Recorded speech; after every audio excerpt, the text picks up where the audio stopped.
ঘুষ নিতে গিয়ে ধরা পড়ায় মাসখানেক আগে নাকি চাকরি চলে গেছে কামরুল হাসানের। এতদিন মেয়ের থেকে পুরোপুরিভাবেই ঘটনাটা গোপন রেখেছেন তিনি। অনুভার যেন কিছুতেই বিশ্বাস হচ্ছিল না তার বাবা এমন একটি অন্যায় কাজ করতে পারে। তবে এটা ঠিক বুঝতে পারছিল যে এই জন্যই তাড়াহুড়ো করে বড় বোনের বিয়েটা দেওয়া হয়েছিল।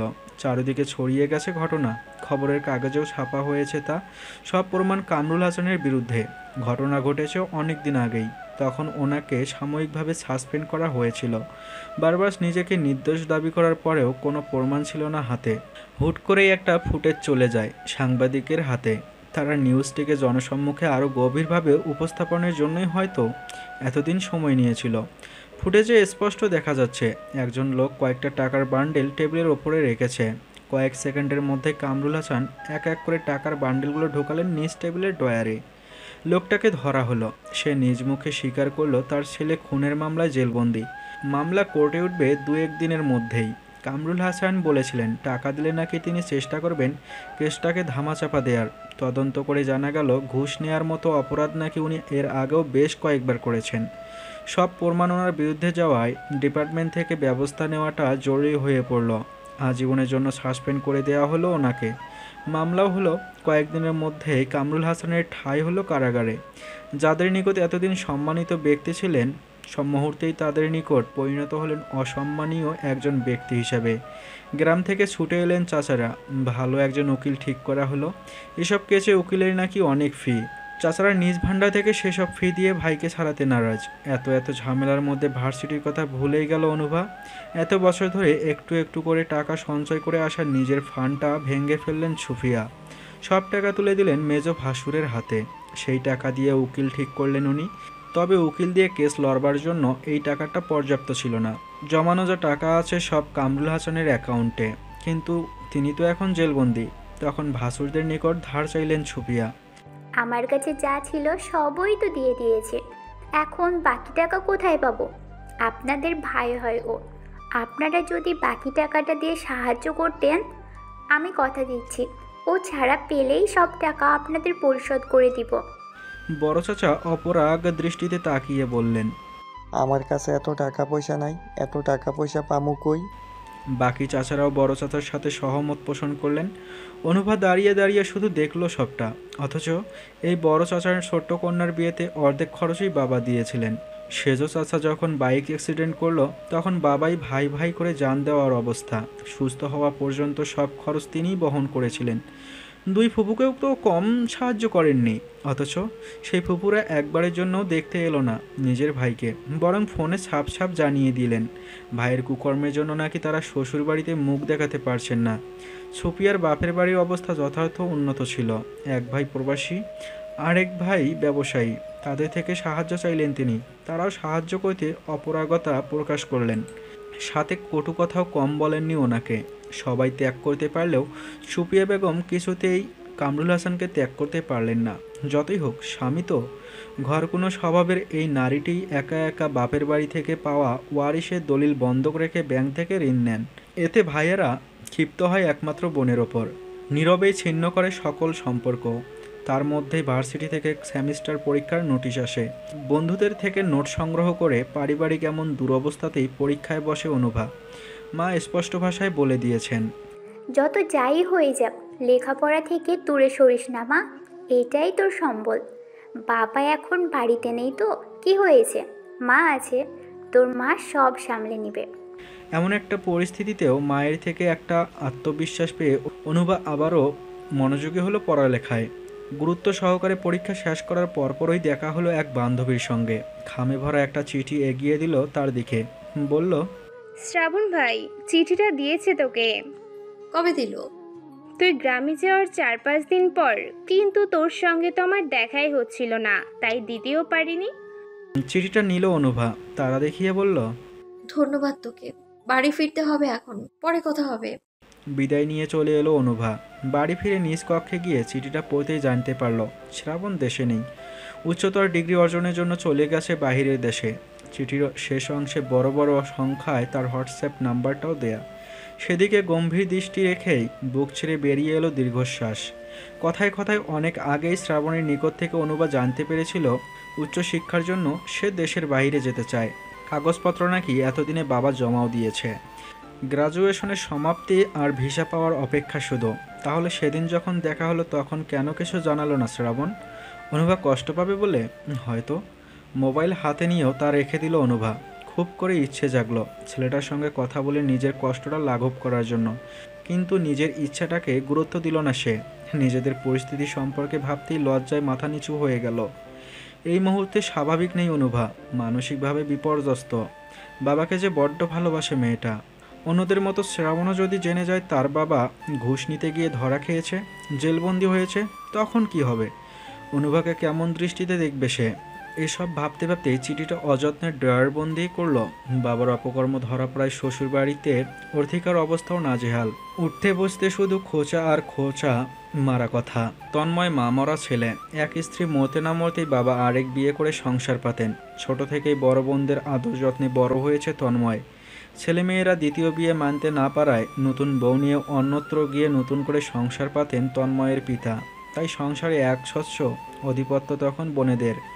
যদিও তারা ছিল বিবাহিত, কিন্তু বাপের বাড়ির অধিকার যেন কিছুতেই তারা ছাড়বে না। সারাদিন অফিসের কাজে ব্যস্ত থাকায় বাড়ির খবর কিছুই জানতো না তন্ময়। অর্থিকাও ভয়ে কিছু বলতো না তাকে। যদি বোনদের নিয়ে কথা বলা বিশ্বাস না করে সে, যদি তাড়িয়ে দেয় তাকে। ততদিনে তন্ময়কে খুব ভালোবেসে ফেলেছে অর্থিকা। 8 মাস ননদদের অত্যাচার সহ্য করে শ্বশুর বাড়িতে দাঁতে দাঁত চেপে পড়েছিল মেয়েটা। একবার শুধু দেখতে আসতে পেরেছিল বাবা মা বোনকে, তাতেও অনেক কথা শোনায় ননদরা।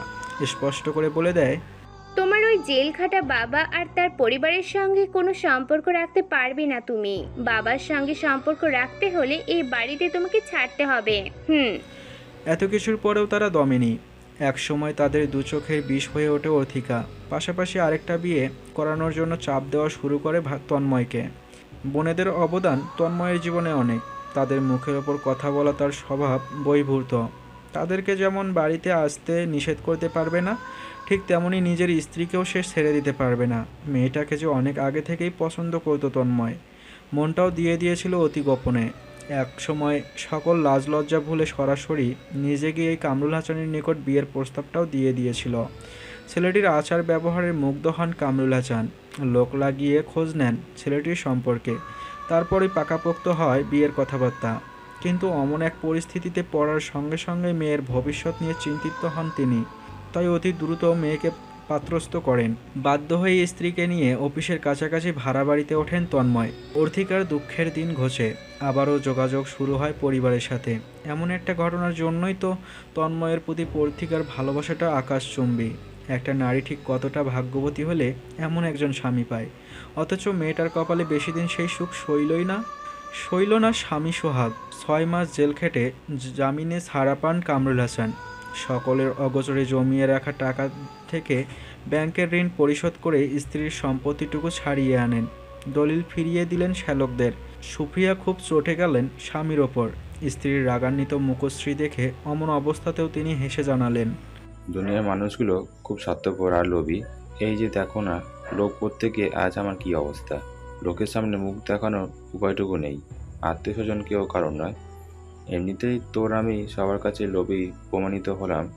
এখন আর তোমার এই সম্পত্তিটুকুর জন্য তোমার ভাইদের চোখে আর খারাপ হতে চাই না। ওদের সঙ্গে অন্তত তোমার সম্পর্কটা ভালো থাকুক। স্বামীর বিপরীতে আর কথা বললেন না সুপ্রিয়া। দিন যেতে লাগলো, সাথে জীবনটাও ক্রমশ নরকে পরিণত হতে লাগলো। বাইরে বের হওয়া দুষ্কর হয়ে পড়ল। কামরুল হাসান নিজেকে গৃহবন্দী করলেন। সুপ্রিয়া বাইরে তো দূর থাক, প্রতিবেশীদের কটু কথায় ছাতেও যেতে পারেন না। অনিয়মিত ক্লাস করায় ভার্সিটিতে অপরিচিত মুখ হয়ে উঠল অনুভা। ওদিকে অতটা হেয় প্রতিপন্ন না হলেও এলাকায় বের হওয়া প্রবেশ করা ছিল তার জন্য এক প্রকার যুদ্ধ। সব বয়সীরাই তাকে দেখলে পথ আটকে আজে বাজে প্রশ্ন করত। এসবের সঙ্গে অপরিচিত সে। মাকে জড়িয়ে ধরে কত যে কান্নাকাটি করেছে তার কোনো হিসেব নেই। কখনো কামরুল হাসান কান পেতে শুনতেন মেয়ের কান্না। বারবার নিজেকে নিজের কাছেই ছোট মনে হয়েছে ওনার। এভাবেই কয়েক মাস চলল। প্রতিবেশীদের কথা নামক বিষাক্ত ফালায় চূর্ণ বিচূর্ণ হতে লাগলো একটা পরিবার। সবশেষে কামরুল হাসান সিদ্ধান্ত নিলেন ফিরে যাবেন গ্রামে। তন্ময়ও সাহায্য করল এতে। বিশ্ববিদ্যালয়ের বাইরে পরিচিত কয়েকজন মেয়ের সঙ্গে যোগাযোগ করে হলে উঠল অনুভা। কামরুল হাসানের পৈতৃক নিবাস ছিল সিরাজগঞ্জ। গ্রামে বাপদাদার জমি জমার কোনো অভাব নেই। দাদার আমলের বিশাল বাড়ি, একমাত্র ছেলে হওয়ায় দরুন যা ওনার বাবা একাই পেয়েছিলেন সব। নিজেদের ধানের ক্ষেত, ক্ষেতের শাকসবজি, পুকুরের মাছ, সব দিক দিয়ে উচ্চবিত্ত পরিবার। ওনারা ভাই বোন ছিলেন 6 জন, 4 ভাই 2 বোন। কামরুল হাসান ছিলেন বাবা মায়ের ষষ্ঠ সন্তান, ভাই বোনদের সবার ছোট। ওনার যখন জন্ম হয় তখন বাবার সেই জোয়ান পুরুষটি নেই, অর্থাৎ শেষ বয়সের সন্তান তিনি। লেখাপড়ায় বরাবরই ভালো ছিলেন কামরুল হাসান। লেখাপড়া শেষ করে বিসিএস দেন। প্রথম চান্সে উত্তীর্ণ হয়ে একেবারে হয়ে যান পুলিশ এসিপি। কয়েক মাস পর বদলি হয়ে যান খুলনায়। সরকারি চাকরি হওয়ায় এক জায়গায় 1 বছরের বেশি সময় ধরে মনে হয় না টিকতে পেরেছেন তিনি। একসময় বাবা মায়ের পছন্দে বিয়ে করে ঘরে তোলেন ছুপিয়াকে। ছুপিয়া ছিলেন একজন সংসারী নারী। ওনার চাওয়া পাওয়া ছিল সীমিত। শক্ত হাতে সংসারটাকে সাজিয়ে নেন মন মতো। বছর ঘুরতেই তাদের কোল আলো করে আসে অর্থিকা। তার বছর 5 পর হয় অনুভা। 2 মেয়ে নিয়ে কামরুল হাসানের ছোট্ট সংসার। নেই কোনো অভাব অনটন। 2 বোন ছোট থেকেই বড় হয়েছে অনেক আদরে। যখন যা আবদার করেছে তাই কামরুল হাসান মেয়েদের সামনে এনে হাজির করেছেন। গ্রামে যাওয়াতে ভাই বউরা তেমন খুশি হলো না। মাসখানেক থাকার পর সেখানেও অতিষ্ঠ হয়ে উঠলেন ওনারা। এলাকার লোকেরা বাড়ি বয়ে এসে শুনিয়ে যেত কথা। একদিন সকল ভাইরা একত্র হলো। হয়তো আগেই তারা নিজেদের মধ্যে সলা পরামর্শ করে রেখেছিল। কামরুল হাসানের উদ্দেশ্যে সরাসরি বড় ভাই বলে ওঠেন, তুই লুবে পইরা খারাপ একটা কাম করে ফেলাইছ। তোর লাগিয়া তোর বউ পোলাপাইন ভুগতা আছে। যতদিন বাঁচবো ততদিন এমনিতেই ভুগবো। বড় মাইয়ার কপাল বালা, তাই তার জামাই এমনও তারে তালাক দেয় নাই। ছোট মাইয়া ডারে কেডাইবা বিয়া করব। আর যাই হোক, ভালা বংশে ওরে বিয়া দেওয়া সম্ভব না। এমন কথা হলো, তোর লাগিয়া তো আর আমরা ভুগতে পারবো না। গ্রামে এমনিতেই মান সম্মান কিচ্ছু নাই, তার উপর তোরা এনে আসার পর আরও কথা শুনতে হইতাছে। আমগরও তো বউ পোলাপাইন আছে, মাইয়ারা শ্বশুর বাড়ি, ও গোজে কথা শুনতে হইব না, তার কোনো গ্যারান্টি আছে? এমন এক বিপর্যয়ে ভাইয়ের থেকে এমন কথা মোটেও প্রত্যাশা করেননি কামরুল হাসান। যদিও শুরুতে শুনেছিলেন স্ত্রীর নিকট থেকে সবটা। শুধালেন, এখন কি করতে বলো তোমরা? ভাই বললেন, এতদিন জেনে ছিলি, হ্যানেই তোরা ফিরা যা। বলি তো আর ফিরে যাওয়া যায় না ভাইজান। তাছাড়া এমন কথা কি করে বলো তোমরা? এই বাড়িতে আমারও তো একটা ভাগ আছে। বাবার ছেলে হিসেবে আমিও তো সম্পত্তি ভাগীদার। মুহূর্তেই সকলের মুখের আদল বদলে গেল। এক কথা 2 কথা হতে হতে অবস্থা বদলে গেল। ভাইদের চোখে মুখে ক্ষিপ্ততা। সেজ ভাই চেঁচিয়ে বলে উঠলেন, কিসের ভাগিদার? তোর কোনো বাঘ নাই এইখানে। আব্বা সব সম্পত্তি আমগো 3 ভাইয়ের নামে দিয়া গেছে। বোন গো তো বিয়ার সময় কম যৌতুক দেয় নাই। তাগর আর কোনো বাঘ নাই, তোরও নাই। বজ্রাসনের ন্যায় চমকালেন কামরুল হাসান। ভাইদের স্বরূপ দেখতে পেলেন নিজ চোখে। কথাটা যখন ওনার বিশ্বাস হচ্ছিল না, তখন ভাইয়েরা ওনাকে দলিল দেখায়, যাতে স্পষ্ট পিতার টিপসই দেওয়া। হয়তো অসুস্থ, অক্ষর জ্ঞানহীন পিতাকে তারাই ভুলিয়ে স্বাক্ষর করিয়ে নিয়েছিল। বোনদের থেকেও কোনো সাহায্য পাননি তখন। অথচ সবার ছোট হওয়ার পরেও এই ভাই বোনদের জন্য কত কিছুই না করেছেন তিনি। বিপদে এগিয়ে এসেছেন, তারাও তখন ওনাকে এবং ওনার পরিবারকে মাথায় তুলে রেখেছিল। তাহলে আজ কি হলো? বিপদের সময় কি সত্যি কেউ পাশে থাকে না? থাকে না হয়তো, যার প্রমাণ নিজের অসময়ে পেয়েছেন কামরুল হাসান। লোভে পাপ, পাপে মৃত্যু। প্রবাদ বাক্যটা বাস্তব জীবনে যে ফলে গেছে ঢের বুঝতে পারলেন তিনি। ফিরে এলেন আবারও নিজেদের ফ্ল্যাটে। অর্থিকা স্বামীকে বাবা মায়ের পরিস্থিতির কথা জানাতেই তন্ময়ে তাদের জন্য নতুন ফ্ল্যাট ভাড়া করে দিল। পুরনো ফ্ল্যাটটা রয়ে গেল তালাবন্ধ। নিজেকে পরিপূর্ণ ঘরবন্দি করে নিলেন কামরুল হাসান। স্ত্রীর সঙ্গে কথা বলতে ওনার লজ্জা লাগে। একাকিত্বকে সঙ্গে করে ডিপ্রেশন নামক অসুখে ডুবে গেলেন তিনি। শেষে কিনা বেছে নিলেন আত্মহত্যার পথ। ভাগ্য ভালো থাকায় সুপিয়া সময় মতো দেখে ফেলেছিলেন স্বামীর অমন কাণ্ড। প্রতিবেশীদের সাহায্য নিয়ে ওনাকে নিয়ে গেলেন হাসপাতালে। সেবারের মতো বেঁচে ফিরলেন তিনি। তবে চিন্তায় বড় ধরনের স্ট্রোক করে বসলেন। ডাক্তার নিষেধ করলো চিন্তা করতে, কিন্তু কেউ কি নিষেধ করলে কি আর চিন্তা থেকে বেরিয়ে আসা যায়? অনেকবার চেষ্টা করেছেন আত্মহত্যার, কিন্তু সকল চেষ্টায় বৃথা যাওয়ার পর হাল ছেড়ে দিলেন। বাবাকে জড়িয়ে ধরে সান্ত্বনা দিল অনুভা। ভারী কণ্ঠে বলল, যা হওয়ার হয়ে গেছে বাবা, ভুলে যাও সবটা। তুমি যদি চলে যাও তাহলে আমার আর মায়ের কি হবে বলো তো? আমাদের জন্য হলেও তোমায় বাঁচতে হবে। মেয়ের কথায় সেদিন হাউমাউ করে কেঁদেছিলেন লোকটা। তারপর আর অমন জঘন্য কাজে পা বাড়াননি। নতুন করে বাঁচার স্বপ্ন দেখেন, কিন্তু সবার জীবনে সুখ কি আর বেশি দিন থাকে? হাতে যে কত টাকা ছিল তা শেষ হয়ে গেল। এভাবে ঘরে বসে থাকলে তো আর চলবে না। ভালো যে চাকরি পাবেন না তা তো নিশ্চিত। ছোটোখাটো যাই পান না কেন সংসার তো চলবে। তাই বেরিয়ে পড়েন চাকরির সন্ধানে। কিন্তু দুর্ভাগ্যবশত চাকরি তো পেলেন না, বরঞ্চ ফেরার পথে চলন্ত গাড়ির নিচে পড়ে ঘটিয়ে ফেলেন দুর্ঘটনা। তৎক্ষণাৎ পথচারীরা ওনাকে নিকটস্থ হাসপাতালে নিয়ে ভর্তি করালো। সঙ্গে পাওয়া মোবাইল দিয়ে বাড়িতে ফোন করে জানালো সকল ঘটনা। আল্লাহর অশেষ রহমতে এবারও বেঁচে ফিরলেন কামরুল হাসান। তবে আজীবনের জন্য শরীরের অর্ধেকটা হয়ে গেল প্যারালাইজড। অতঃপর স্বামীর চিকিৎসার জন্য শেষ সম্বল ফ্ল্যাটটাই বিক্রি করে দিলেন সুফিয়া। তন্ময় সাহায্য করতে চাইলেও নিলেন না তার কোনো সাহায্য। এক পর্যায়ে দুলাভাইয়ের সাহায্যে একটা এনজিওর চাকরিতে জয়েন হয়ে পরিবারের খরচ এবং বাকি লেখাপড়াটাও চালিয়ে গেল অনুভা। এনজিও থেকে পাওয়া বেতন দিয়ে সব দিক সামলিয়ে সংসার পরিচালনা করা অতটা সহজ ছিল না।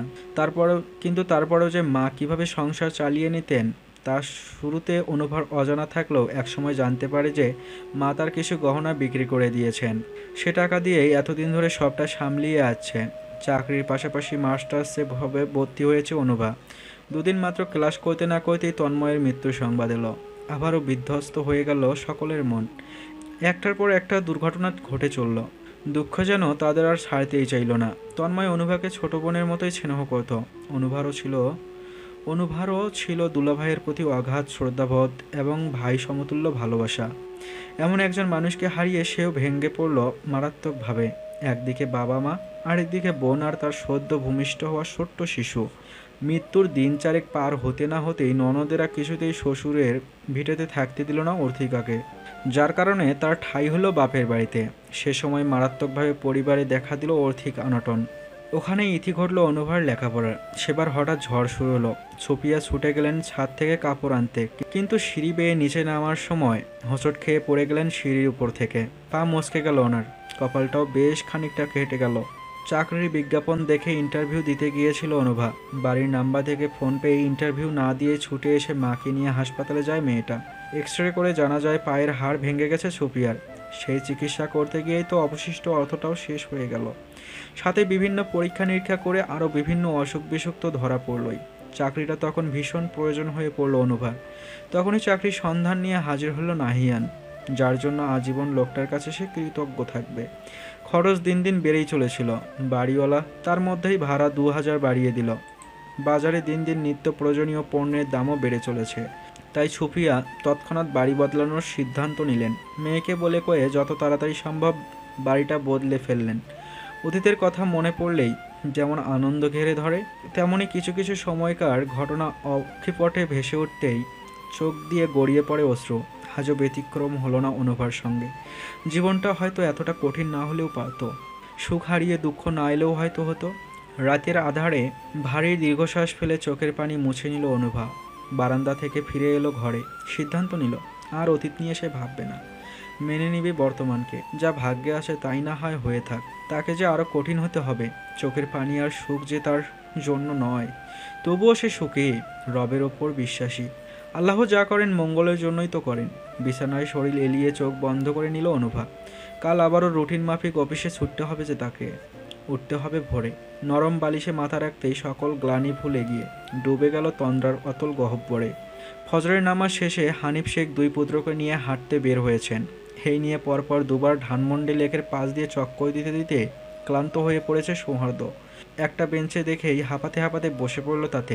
হানিফ শেখ আর শ্রাবণের অবস্থাও একই, কিন্তু বাপ ছেলে কেউ কারো সামনে নিজেদের দুর্বল প্রকাশ করতে যেন নারাজ। বুক টান টান করে মুখে দাম্ভিকতা ফুটিয়ে ছোট পুত্রের পাশে গিয়ে বসে পড়লেন হানিফ শেখ। কণ্ঠে আহমিকা এঁটে বললেন, মাত্র এতটুকু দিয়ে হাঁপিয়ে গেলি? হ্যাঁ, তোর বয়সে আমি থাকতে পুরো গ্রাম 3-4 বার করে চষে বেড়াতাম। তো অবশ্য তোরা শহরের ছেলেপেলে তো আবার একটুতে দুর্বল হয়ে যাস। তা দাদু বেঁচে থাকলেই জানা যেত। ওনার ছেলের দৌড় কতটুকু ছিল তার দাদার থেকে ভালো কেউ জানবে না। বিদ্রুপ করে কথাটা বলে সামনের দিকে এগিয়ে গেল শ্রাবণ। ভাইয়ের কথা কর্ণপাত হতেই শব্দ করে হেসে দিল সৌহার্দ্য। থতমত খেয়ে গেলেন হানিফ শেখ। বিড়বিড় করে বললেন, ছেলে দুটো উচ্ছন্নে গেল, বাবার প্রতি কোনো ভয় ডর নেই। খানিক বাদে 2 হাতে করে 2 কাপ চা নিয়ে উপস্থিত হলো শ্রাবণ। কাপ দুটো ভাই আর পিতার দিকে বাড়িয়ে দিয়ে বলল, বাড়ি যাচ্ছি আমি, খুব ক্লান্ত লাগছে। হানিফ শেখ এবং সৌহার্দ্য চায়ের কাপ দুটো গ্রহণ করতে হনহনিয়ে প্রস্থান করলো শ্রাবণ। চায়ের কাপে চুমুক বসালেন হানিফ শেখ। চোখা দৃষ্টিতে তাকালেন ছোট পুত্রের পানে। পিতার এহেন চাহনিতে চুপসে গেল সৌহার্দ্য। শুধালো, কি দেখছো? জীবনে তোর বাবা মাকে কম মিথ্যে কথা বলিসনি? জানিস তো বাবা মাকে মিথ্যে বললে যে পাপ হয়। দুনিয়ার জীবনে পাপ করলেও পরকালের জীবনেও কিন্তু শান্তি পাওয়া যায় না। হ্যাঁ, নিজের পাপের ভাগটা কমানোর জন্য চটপট করে এখন একটা সত্যি কথা বলে ফেলতো। কি সত্যি? তোর ভাই কার সঙ্গে প্রেম করে? হ্যাঁ, মেয়েটা কে? বাড়ি কোথায়? বাবা কি করে? বিস্ফোরিত নেত্রে পিতার মুখশ্রীতে তাকিয়ে রয় সৌহার্দ্য। পুত্রের এমন চাহনিতে বিরক্তি বোধ করলেন হানিফ শেখ। বললেন, গরুর মতো তাকিয়ে আছিস কেন? নির্দ্বিধায় বন্ধু মনে করে আমি সব বলতে পারিস। আমি হচ্ছি ডিজিটাল বাবা, কিচ্ছু বলবো না। তোমায় বন্ধু মনে করব? তোমায় কাভি নেই, ইম্পসিবল। কেন? বন্ধু ভাবতে সমস্যা কোথায়? মনে আছে ছোটবেলায় বাড়ির পাশের বালুর মাঠে ক্রিকেট খেলতে গিয়ে ছক্কা মারলাম? এমন ছক্কাই মারলাম যে একেবারে মোতালেব চাচার জানালাটা ভেঙে গেল। তখন তুমি কি বলেছিলে? বলেছিলে, বাবা তুই কি জানালাটা ভেঙেছিস? যদি ভেঙে থাকিস তাহলে সত্যিটা বলে ফেল, আমি কিছু বলবো না তোকে। তারপর কি করলে? কি করেছি? সত্যি তো কিছু করিনি। মিথ্যে বলবে না বাবা। তুমি বাড়ি ফিরে মায়ের কাছে সবটা বলে দিয়েছিলে, আর তারপর মা আমার পিঠে কাঠের দুটো স্কেল ভেঙেছিল। হাস্যোজ্জ্বল মুখখানা মলিন হয়ে গেল হানিফ শেখের। হামতা হামতা করে উঠে দাঁড়ালেন বসা থেকে। সামনের পথে যেতে যেতে বললেন, তোর মা যে তোকে মারবে আমি কি জানতাম নাকি? পুরোনো কথা মনে রাখতে নেই, বাড়ি চল। সৌহার্দ্য বসা থেকে উঠে বাবার পিছু পিছু হাঁটতে লাগলো। অভিযোগের সুরে বলল, কিন্তু তুমি তো মায়ের হাত থেকেও রক্ষা করনি। আইসক্রিম খাবি?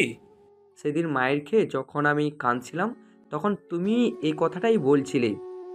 আহা, পুরোনো কথা মনে রাখতে নেই। মায়ের হাতে মায়ের খেয়েছিস বলেই তো আর কখনো আমার অঘটন ঘটাসনি। আর হ্যাঁ, আমারও কাউকে জরিমানা দিতে হয়নি।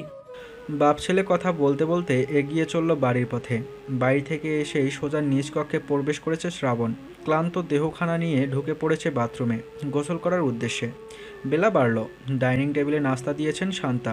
ভার্সিটির জন্য একেবারে তৈরি হয়ে টেবিলে এসে বসেছে শ্রাবণ।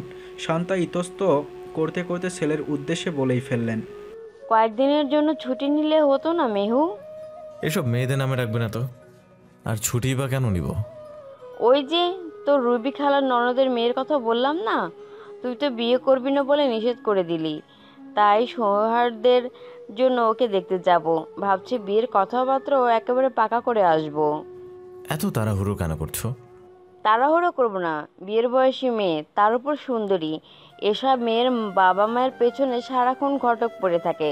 যদি অন্য কারোর সঙ্গে বিয়ে ঠিক হয়ে যায়, আমি তো এ হতে দিব না। শোনো মা, এসব ব্যাপার নিয়ে বাড়াবাড়ি করো না। এখনকার যুগে ছেলেমেয়েরা বাবা মায়ের ভরসায় বসে থাকে না।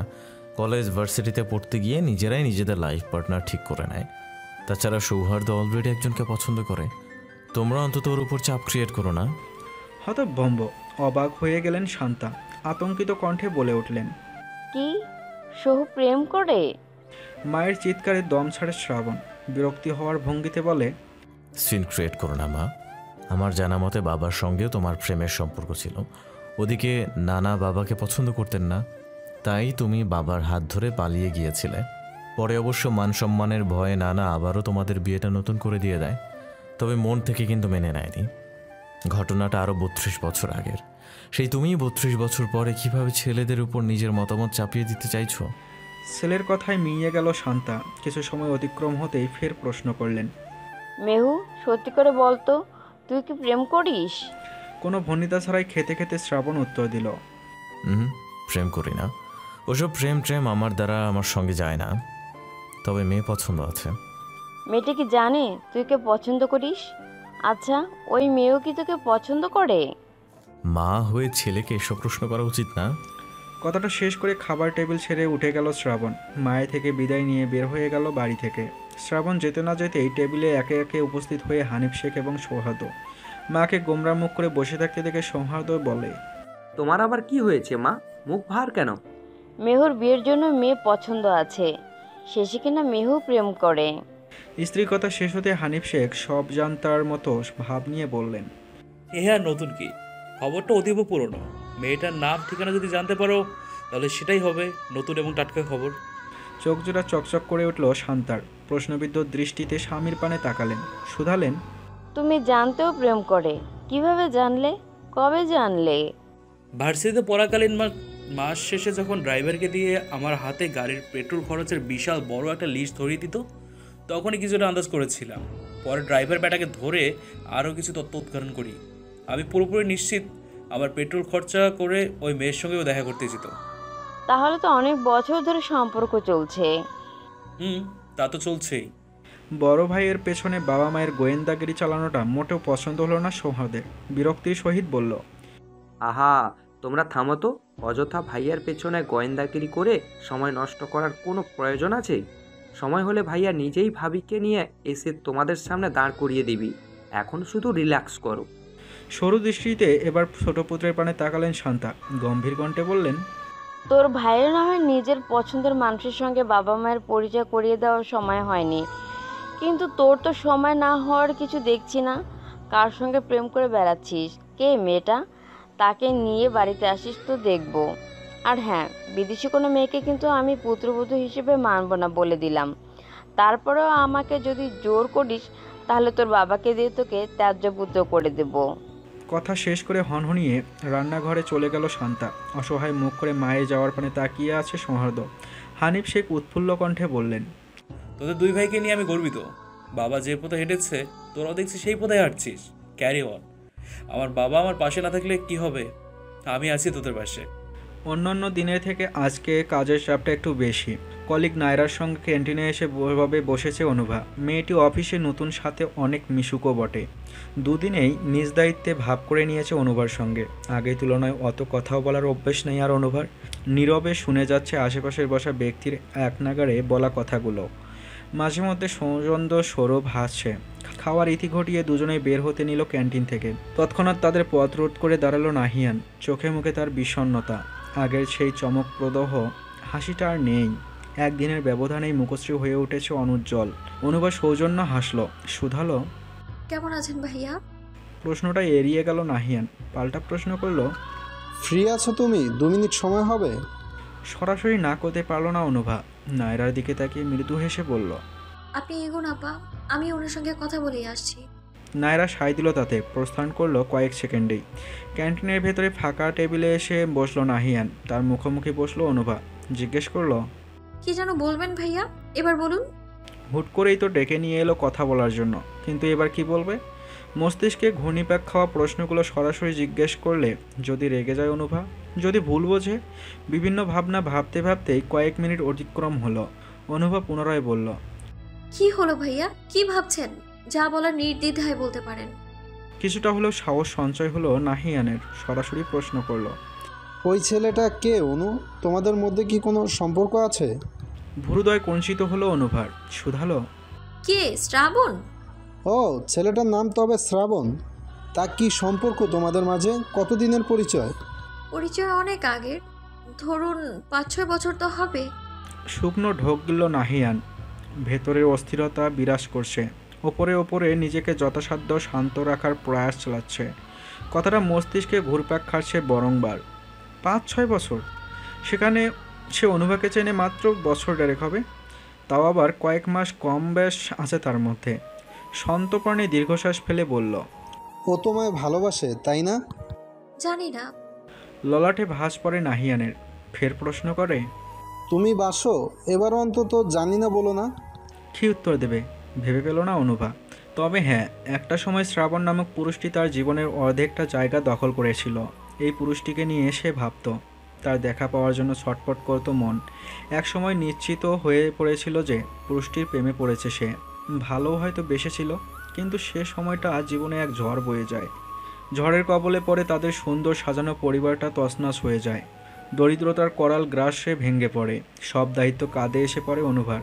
তখন সান্ত্বনা দেওয়ার জন্য কাউকে একটা প্রয়োজন ছিল পাশে, কিন্তু কাউকেই পায়নি মেয়েটি। দায়িত্বের ভারে একসময় তার মন মস্তিষ্ক থেকে বেরিয়ে যায় শ্রাবণ। তবে এমনি এমনি বের হয়নি, বরং জোর করে শ্রাবণ নামক পুরুষটিকে নিজের সকল ভাবনা থেকে বের করে দিয়েছিল অনুভা। বারবার তার মুখশ্রী স্মৃতির পাতায় ভেসে উঠলেও তাকে ভুলে যাওয়ার চেষ্টা চালিয়েছে। তবে এই মুহূর্তে নাহিয়ানের কথার বিপরীতে চট করে না বলতে পারল না অনুভা। ভেতরে কোথাও শ্রাবণের জন্য এখনও কিছু একটা অনুভব করে সে। তার নীরবতায় মলিন হাসল নাহিয়ান। বসা থেকে উঠে দাঁড়ালো, বলল, বেশি সময় নিয়ে ফেললাম তোমার, নিজের টেবিলে যাও। স্যারের চোখে পড়লে আবার বকা খেতে হবে। বলেই চলে গেল নাহিয়ান। অনুভাও উঠে দাঁড়ালো। এ বিষয়ে আর বেশি একটা ভাবলো না, চলে গেল নিজ টেবিলে।